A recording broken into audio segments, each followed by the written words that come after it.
Hindi po nag-comply sa batas ang ABS-CBN, kaya hindi po sila pwedeng lumabas at magpalabas.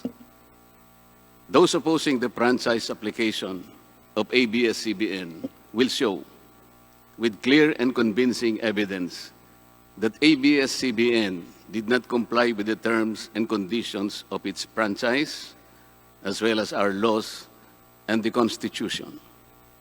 In fact, they will show in the succeeding hearings of the Committee on Legislative Franchises that ABS-CBN deliberately and with impunity violated the conditions of its legislative franchise and more so of our laws and the Constitution. Matagal na po kasi ang mga aligasyong ito. Hindi mamatay-matay, lumulutang sa internet, nasa labi ng mga Pilipino. Hindi seryosong binigyan ng pansin. Bakit po?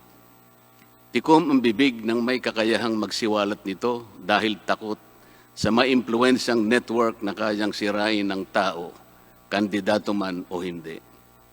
Salamat at ganap na nanindigan si Speaker Alan Peter Cayetano at hindi inalintana ang mga tuligsa sa kanya at pinayagan niya na magkaroon ng patas, bukas at malawak ang pagdinig sa mga aligasyong ito katulad ng nagaganap sa araw na ito. Ang banggit nga po sa John 8:32 ay ganito, "And you will know the truth, and the truth will set you free." Violation of the Constitution. Number 1, franchise is longer than 50 years. Hindi na po dapat payagan itong pagre-renew ng prangkisa ng ABS-CBN. Dapat na pong isara ang pinto para sa kanila. Bakit po? Because the ABS-CBN has been using the airwaves for more than 50 years. 53 years today, to be exact. Our Constitution says that Congress can grant a franchise of up to 50 years only. Taong 1957, nang makuha ni Don Eugenio Lopez Sr., may-ari ng Chronicle Broadcasting Network o CBN, ang Alto Broadcasting System o ABS. Simula po noong 1967 ay naging ABS-CBN na po ang tawag dito dahil sa merger ng ABS at CBN. Kung susumahin po natin ang prangkisa nito simula noong 1967, ay 53 taon na po itong gumagamit ng airwaves magpahanggang ngayon. 63 years naman po kung susumahin natin mula po ng pagkakakuha ng CBN sa ABS noong 1957. The Committee on Legislative Franchises should not allow itself to be used by ABS-CBN to again circumvent the Constitution and violate the categorical 50-year limitation imposed on franchises. Hindi na po dapat buhayin muli ng Kongreso ang prangkisa ng ABS-CBN sapagkat ayon po sa ating saligang batas, ang buhay ng prangkisa ay hindi dapat lumampas ng 50 taon. EDSA Revolution. Siguro po may mangangatwiran at sasabihin ng ganito, isinara naman ng martial law ang ABS-CBN. Di po ba? Dapat huwag bilangin ang panahon na yon. Tanggapin po natin sandali na isinara nga ang ABS-CBN simula Setyembre 23, 1972, pagkatapos na ideklara ang martial law. Pero hindi po ba nagbukas din ito agad matapos na ito ay mabawing muli ng pamilya Lopez noong EDSA Revolution? Hindi ba't kulang-kulang 13 taon din po ang namagitan na panahon? So let's assume that we subtract 13 years from the 63 years that ABS-CBN has been in operation starting 1957 when CBN acquired ABS. Hindi ba't 50 taon din po ang magiging resulta? Ibig pong sabihin, tapos na at paso na pa rin ang prangkisa ng ABS-CBN with or without martial law. Labag pa rin sa ating saligang batas. Naging palasak nga noong panahon ng martial law ang kantyaw na tama na, sobra na. Subalit ang mahalagang tanong po ng taong bayan na hindi pa nasasagot magmula 1967 ay 53 taon na po itong gumagamit ng airwaves magpahanggang ngayon. 63 years naman po kung susumahin natin mula po ng pagkakakuha ng CBN sa ABS noong 1957. The Committee on Legislative Franchises should not allow itself to be used by ABS-CBN to again circumvent the Constitution and violate the categorical 50-year limitation imposed on franchises. Hindi na po dapat buhayin muli ng Kongreso ang prangkisa ng ABS-CBN sapagkat ayon po sa ating saligang batas, ang buhay ng prangkisa ay hindi dapat lumampas ng 50 taon. EDSA Revolution. Siguro po may mangangatwiran at sasabihin ng ganito. Isinara naman ng martial law ang ABS-CBN. Di po ba? Dapat huwag bilangin ang panahon na yon. Tanggapin po natin sandali na isinara nga ang ABS-CBN simula Setyembre 23, 1972, pagkatapos na ideklara ang martial law. Pero hindi po ba nagbukas din ito agad matapos na ito ay mabawing muli ng pamilya Lopez noong EDSA Revolution? Hindi ba't kulang-kulang 13 taon din po ang namagitan na panahon? So let's assume that we subtract 13 years from the 63 years that ABS-CBN has been in operation starting 1957 when CBN acquired ABS. Hindi ba't 50 taon din po ang magiging resulta? Ibig pong sabihin, tapos na at paso na pa rin ang prangkisa ng ABS-CBN with or without martial law. Hindi ba't sobra-sobra pa rin ito at lalabag pa rin sa ating saligang batas? Naging palasak nga noong panahon ng martial law ang kantyaw na tama na, sobra na. Subalit ang mahalagang tanong po ng taong bayan na hindi pa nasasagot magpahanggang ngayon ay kung paano biglang nabawi ng mga Lopez ang ABS-CBN mula sa pag-aari ng gobyerno pagkatapos maitalaga ang Cory administration. Sinulatan po noon ni dating Senador Lorenzo Tanyada ang Presidential Commission on Good Government na isoli na sa mga Lopez ang ABS-CBN kahit may arbitration pang nagaganap sa pagitan ng pamahalaan at ABS-CBN. Na i-turn over po agad ang istasyon ng ABS-CBN sa mga Lopez sa kabila ng wala pang pagtukoy sa tunay na pagmeme-ari nito ayon sa kautusan sa Board of Administrators na binuo sa Letter of Instruction number 1 ni Pangulong Cory Aquino. Sa ngayon po ay wala man lang mailabas na papeles tungkol dito ang PCGG. Nagbayad po ba ang ABS-CBN sa Administrasyong Cory Aquino? Nag-public bidding po ba? Bakit tila ura-urada at habang magulo pa ang lahat dahil katatapos lang ng EDSA Revolution, ay biglang napasakamay na muli ng mga Lopez ang ABS-CBN? Nakabatay po ba ito sa batas? Hindi po ba dapat sagutin ng ABS-CBN ang mga tanong na ito upang mapanagot po ang dapat na managot kung meron man? Foreign ownership. Puntahan naman po natin ang muling pagbubukas ng ABS-CBN noong 1986. Pati po kasi noong panahon yun ay may paglabag na rin sa ating saligang batas. Ano po kaya yun? Dahil Amerikano at hindi Pilipino ang may-ari at namahala sa ABS-CBN na mariing ipinagbabawal ng saligang batas.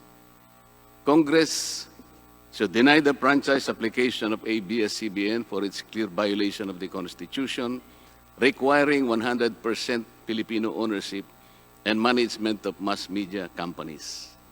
ABS-CBN's former president, Mr. Eugenio Gaby Lopez III, was an American citizen when he took the helm of the company in 1986 as director, then president, and then chairman in the later years. It was only in 2000 that he petitioned for recognition of Filipino citizenship and was issued a certificate of recognition as a Filipino citizen in 2002.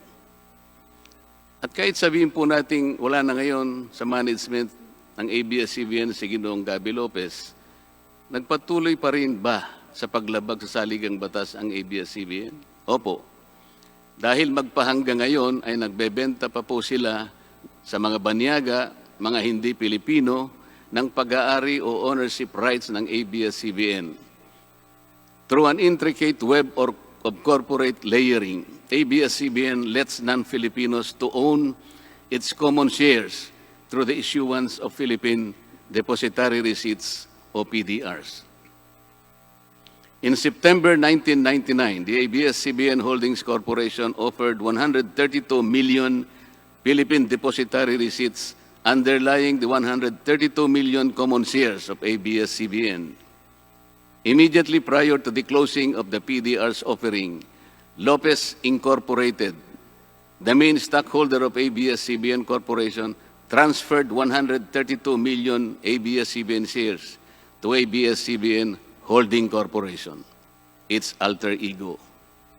With the many rights afforded to the holders of these PDRs, most of whom, if not all, are foreigners, ABS-CBN Corporation virtually allowed these foreign holders beneficial ownership and potential voting rights. This is a circumvention of the strict foreign equity restriction imposed by the Constitution on mass media companies.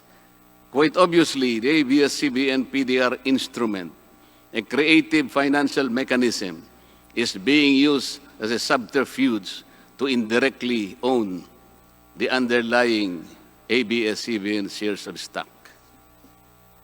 Violation of workers' rights under the Constitution. ABS-CBN violated the rights of its own workers. It denied them their just share in production as required by the Constitution. It committed unfair labor practices, which consequently denied its employees the benefits required by law to be provided to all employees. Isang halimbawa po dito ay ang asunto na isinampa ng halos 100 o mahigit sa 100 manggagawa ng ABS-CBN sa National Labor Relations Commission o NLRC dahil sa pagtanggal sa kanila dahil sila raw ay mga talents lamang at hindi mga regular na empleyado. Nanalo po ang mga manggagawa sa NLRC at maging sa Court of Appeals. Bakit hindi na lang nila sinunod ang hatol at umapila pa ang ABS-CBN sa Korte Suprema? Ito ba yung sinasabi po kanina sa opening salvo na ang pagmamahal sa kanilang kapamilya ay ganun na lamang? Mali naman po yata na sabihin ng ABS-CBN na lampas sa 11,000 ang mga empleyado nito dahil kung ito po ay masusi nating iimbestigahan, may 2,661 at isa lamang. 2,661 ang mga regular na empleyado nito. Ang karamihan po o mahigit na 8,500 na kawani ng ABS-CBN ay tinagurian nilang independent contractors or talents, project workers at contractuals lamang kahit na pang-regular na empleyo ang trabaho nila. Ayon po sa ating labor code, kapag pang-regular ang tungkulin ng isang manggagawa, dapat siyang gawing regular employee. Hindi dapat contractual. Hindi dapat independent contractor, talent, o kaya'y project worker lang. Malinaw na labag sa batas ang ginagawa ng ABS-CBN. Sana ay ibalita rin po ito ng TV Patrol upang mabunyag ang libu-libong endo sa kanilang bakuran. ABS-CBN has not regularized its contractual workers and talents despite performing the functions of regular workers. It even forced some of its workers to sign employment contracts containing waiver of the right to regularization. And those who refuse were unceremoniously terminated from work. ABS-CBN has subcontracted most of its production work to subcontractor production companies, despite the fact that production is directly related to its core business. These production entities are paid minimally, whose workers obviously get lesser benefits and take-home pay compared to ABS-CBN's regular employees. And yet, the profit generated by ABS-CBN from its independent production companies appear greater than its expenses, especially those expenses that are even deductible for income tax purposes. Kung kaya't hindi po may kakaila sa publiko na napakarami ng labor cases na hinarap at haharapin pa ng ABS-CBN. Ang masaklap pa po dito ni hindi nagbibigay ng contribution ang ABS-CBN para sa benepisyo ng kanilang mga empleyado. Dahil po sa 2,661 lang ang regular employees nito, ang mga ito lang ang may benepisyo. Ang iba po na mahigit 8,500 na nagtatrabaho sa ABS-CBN ay wala po ni katiting na government-mandated benefits na natatanggap katulad ng SSS, PhilHealth o kaya Pag-ibig. Kanina po sa opening salvo, narinig po natin na ang kanila pong isinasangkalan ay yung kanila pong mga kawani, mga manggagawa. Ang kongreso pong ito ay nakikidalamhati. Nalulungkot din po. Bakit naman po hindi? Kung pwede po nating ipaghalimbawa, sandali lamang po, ang ABS-CBN sa isang jeepney driver. Alam po niya na wala siyang prangkisa. Nagsakay po siya ng napakaraming pasahero. Yung mga pasahero naman po, bago sumakay doon, hindi naman niya tatanungin sa driver, Mamang driver, mamang chopper, kayo po ba ay may prangkisa? Yung rota po ba ninyo, pinapayagan yan? Wala pong nagtatanong na gano'n kasi mabilisan pare-pareho pong nagmamadali. Ano pong masita siya ng LTFRB? Gagamitin po ba nung driver na yon o nung taxi driver na yon o yung bus operator na yon? Kawawa naman po yung pasahero namin kung patitigilin mo ngayon. Meron pong pupunta sa ospital, meron pong pupunta sa trabaho, meron pong pupunta sa eskwela. Napakarami pong gawain itong mga taong ito. Ito po ba ang ibibigay po ninyong halimbawa? Hindi po ba dapat kayo muna ang kauna-unahan na nag-isip ng kapakanan nila? Ilagay ninyo sa magandang kalagayan ang pagpapatupad ng prangkisa ninyo at wala pong malalagay sa alanganin. Huwag po ninyong isasangkalan ngayon ang inyong mga manggagawa at kani-kanilang pamilya. Hindi po ganun. Sasagutin po ninyong aligasyon na ito, hindi po sa pamamagitan ng emotional appeal. If this indeed the true house of the people, the Committee on Legislative Franchises must side with the poor workers of ABS-CBN in denying its franchise, justice to them will be finally served, although ironically, this will also entail some sacrifice on their part. Political bias. ABS-CBN has been biased and partisan in favor of particular candidates and against certain candidates during the 2010 and 2016 presidential elections, contrary to the terms of its franchise and in violation of the Omnibus Election Code. Hindi naman po lingid sa kalaman ng marami, kung hindi man lahat, kung paano naging pro-Noynoy Aquino ang ABS-CBN noong 2010 at pro-Grace po at Leni Robredo naman noong 2016. It is also a matter of record that ABS-CBN failed to air some of President Duterte's political advertisements during the 2016 campaign period, despite receiving the payment for said political ads. Ang masakit po dito, kung hindi pa sila pinigilan ng korte sa pamamagitan ng isang TRO, ay nakahanda na palang ipalabas ng ABS-CBN sa bisperas mismo ng pagtatapos ng campaign period ng 2016 presidential elections. Ang mga anti-Duterte advertisements na binayaran ng isang dating senador, sinadya ang timing para hindi bigyan ng pagkakataong makasagot pa si Mayor Duterte na noon ay kandidato bilang presidente. Mabuti na lamang at napahinuhod ng ang korte ng petisyon ni Speaker Alan Peter Cayetano na noon po ay Vice Presidential Candidate ni Pangulong Duterte at dagliang nag-issue ng TRO ang korte sa ABS-CBN. It is now a public knowledge that President Rodrigo Duterte and Speaker Alan Peter Cayetano expressed their disappointments over ABS-CBN's unfair reportings and meddling in previous elections. For those opposing the franchise application, Hindi na po dapat payagan ng ABS-CBN na muling pakialaman ang politika sa ating bansa. Panahon na para ang taong bayan ang pumili ng mga namumuno na gusto nila at hindi ang napipisil ng ABS-CBN. Paalala lang po sa ABS-CBN, you are a broadcasting company, not a political kingmaker. Either you play ball or you play fair. Multiple channels in one franchise. Mga kababayan, inabuso po ng ABS-CBN ang kanilang prangkisa. Sa hindi nila may paliwanag na dahilan o maaari namang sinadya na gamitin ang kanyang prangkisa para sa isang channel lamang, pero gumamit pa ng ibang prangkisa ng telekomunikasyon na hindi naman pang broadcast upang mas kumita at makapagbenta sa pamamagitan ng maraming channels. ABS-CBN violated the terms and conditions of its franchise by offering its TV Plus boxes for a one-time fee but using the free-to-air signal authorized in the franchise granted by Congress at no cost to ABS-CBN. Tubong lugaw, ika nga.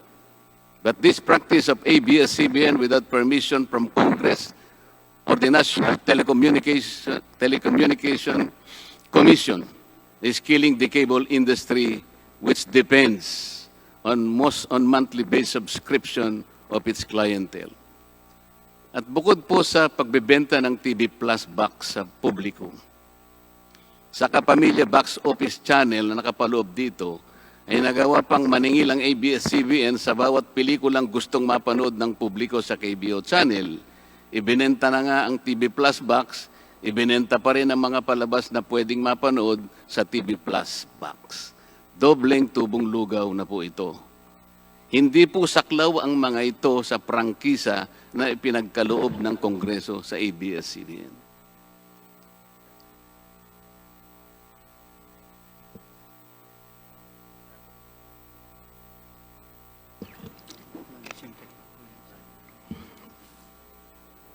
ABS-CBN, contrary to the terms and conditions of its franchise, operated this pay-per-view channel, otherwise known as the Kapamilya Box Office, or KBO, without a valid permit from the NTC. And despite NTC's order to refrain from operating a PPB until the issuance of an appropriate guideline for the same, ABS-CBN continued its operation until the expiration of its franchise on May 4, 2020. Tax evasion. ABS-CBN also violated the terms and conditions of its franchise by engaging in tax avoidance schemes, which deprived the government of the much-needed revenue. It used its wholly owned subsidiary, Big Dipper Digital Content and Design, Inc., a PESA-registered company, as tax shield. Its main customer is ABS-CBN Hungary. And because of this unconscionable tax avoidance scheme, ABS-CBN alleged effective tax rate in 2018 was at negative 5%. This means that ABS-CBN managed to avoid paying taxes in 2018. Bakit po ang GMA7 na hindi naman kasing laki o kasing yaman ng ABS-CBN ay nakapagbayad ng buwis sa pamahalaan ng 1.6 billion pesos noong 2018? Samantalang ang malaalamat na ABS-CBN ay walang binayarang buwis. Bakit naman nakalibre ang ABS-CBN noong 2018 sa negative income tax nila na 84 million? Ibig sabihin po nito ay may tax credit pa ang ABS-CBN at ang gobyerno pa ang lumalabas na may utang dito. Wala pong pagkakaiba ito, mga kababayan. Sa isang taong nangutang sa tindahan, binigyan pa ito ng sukli. In 2019, ABS-CBN again did not pay its rightful taxes.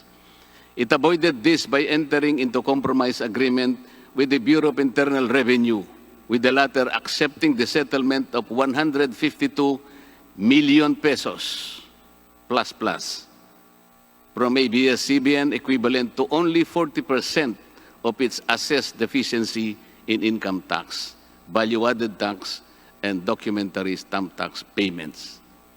But this is only one among the 4 other cases lodged by the BIR at the Court of Tax Appeals. all of which were also settled by compromise. Bakit po ganun? Hindi po ba nandun sa prangkisa ng ABS-CBN, nababayaran nila lahat ang rightful taxes?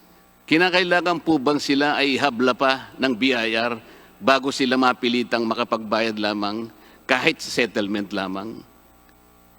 Ang linaw po ng kanilang prangkisa, nababayaran lahat ang kaukulang buwis. Bakit kailangan pong sila ihabla at idemanda pa ng BIR para lamang sila ay makapagbayad? There are also allegations to date that ABS-CBN's Lingkod Kapamilya Foundation, ALKFI, is being used as ABS-CBN as tax shield, and that ALKFI also failed to file donor's tax return and pay the donor's tax. Ito po ang mas nakalulungkot dito, mga kababayan. Kapag politiko o government official ang nagkawang gawa, epal ang tawag dito ng ABS-CBN. Kahit mula pa sa sariling bulsa ng politiko, ang pinanggalingan ito. Pero kapag ito ay galing sa lingkod kapamilya, puro pangalan ng ABS-CBN ang kanilang pinangangalandakan, katulad po ng nakita natin ngayon. Alam naman natin na galing naman sa lahat, sa mga donors ang pondo na ginamit nila. Meron po kayang nanggaling sa yaman ng ABS-CBN. Di baling ang pantulong ng ABS-CBN ay galing sa donasyon ng ibang tao. Di baling ang perang pantulong ay mula sa tax avoidance ng kumpanya. Ang mahalaga ay mapalabas nila sa pamamagitan ng sa mamamayan, katulad po ng nakita natin ngayon na napakabuti at napakabait ng ABS-CBN. Kami po ay naniniwala na unti-unti na pong nabubuksan ang katotohanan sa ating mga mamamayan. Hindi po ba mas maganda at katanggap-tanggap na tumulong sa kapwa ng walang nalalabag na batas at buong sikap pang nasusunod ang prangkisa? Dahil po ba kayo ay nakapagdudulot ng saya, ng aliw sa ating mga mamamayan? Dahil po ba kayo ay nakapagbibigay ng inspirasyon, ng pag-asa, ng katatagan ng loob na kagaya po sa opening salvo kanina ng representative ng ABS-CBN? Hindi na po ba natin susundin o tutuparin, isasaalang-alang ang ating mga batas, ang ating saligang batas, o kaya ang prangkisa ninyo? Makakapagpasaya naman po tayo. Makakapag-inspire po tayo nang hindi po tayo lumalabag sa batas. The House of Representatives should endeavor not to grant the franchise application of ABS-CBN because it has deliberately floated the Constitution and other related laws. Even the terms and conditions of its previous franchise to suit its own business and political interest, but to the prejudice of the greater good. The grant of a legislative franchise is merely a privilege and not a matter of right. Congress has the exclusive constitutional authority to award, alter, or revoke this privilege when the common good so requires, as in this particular case of ABS-CBN.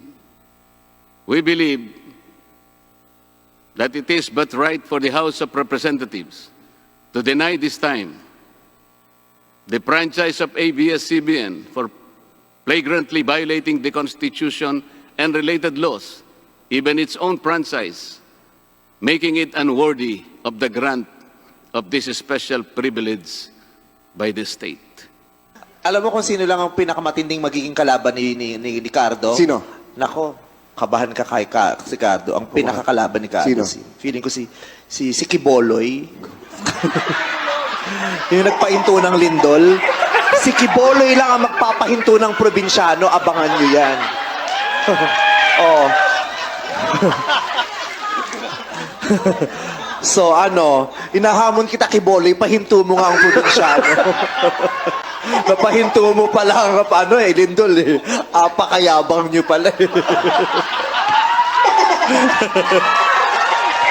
Sabi niya daw, stop. Sige nga, punta kang gitna ng EDSA, stop mo yung traffic doon. Stop.